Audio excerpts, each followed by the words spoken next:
Fakultas Seni Pertunjukan ISI Denpasar menggelar presentasi karya unggulan mahasiswa dan seminar di Gedung Natya Mandala.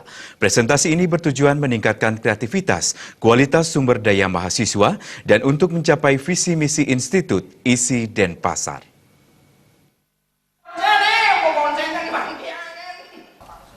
Menurut Ketua Jurusan Pedalangan Fakultas Seni Pertunjukan ISI Denpasar, Ikada Witnyana, presentasi karya unggulan mahasiswa dan seminar ini merupakan acara tahunan fakultas yang dilimpahkan ke jurusan, sekaligus menutup rangkaian kegiatan tahun 2017.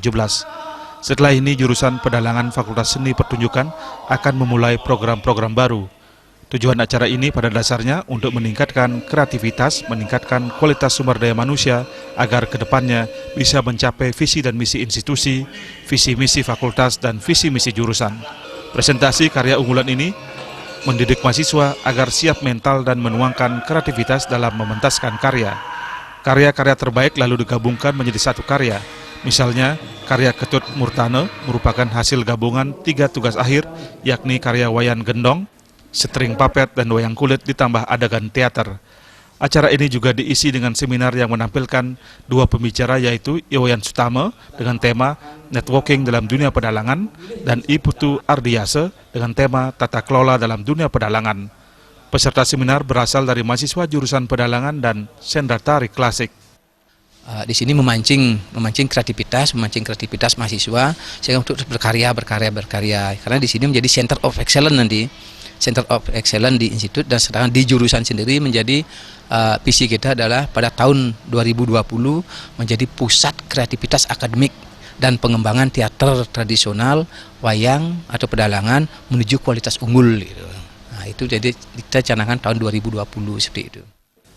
Masa depan seorang dalang ternyata sangat cerah, namun menjadi seorang dalang sangatlah sulit.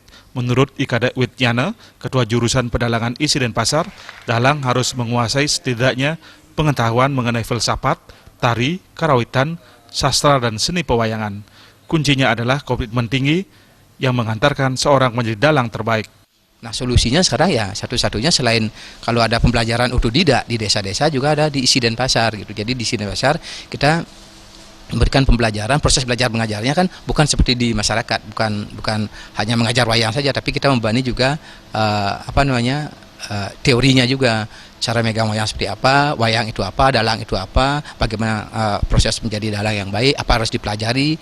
Kalau misalnya di masyarakat langsung kita diberikan wayang, tapi di sini tidak. Kita berikan teori dulu, apa yang harus dipelajari, vokal dulu apa-apa gitu. Jadi kita di sini ada jenjang-jenjangnya gitu. Maka ada gerak wayang, ada pakliran baku dasar yang di awal-awal, tidak langsung pada materi yang sulit. Hal yang masih langka di jurusan pedalangan adalah keberadaan mahasiswa perempuan yang nantinya menjadi dalang perempuan. Sejak dulu hingga sekarang, kebanyakan dalang memang berasal dari kaum laki-laki. Namun dengan modernisasi di dunia pendidikan, dalang cilik dan dalang remaja telah lahir dan diharapkan pula dalang perempuan akan muncul. Gung Krisna, Bali TV.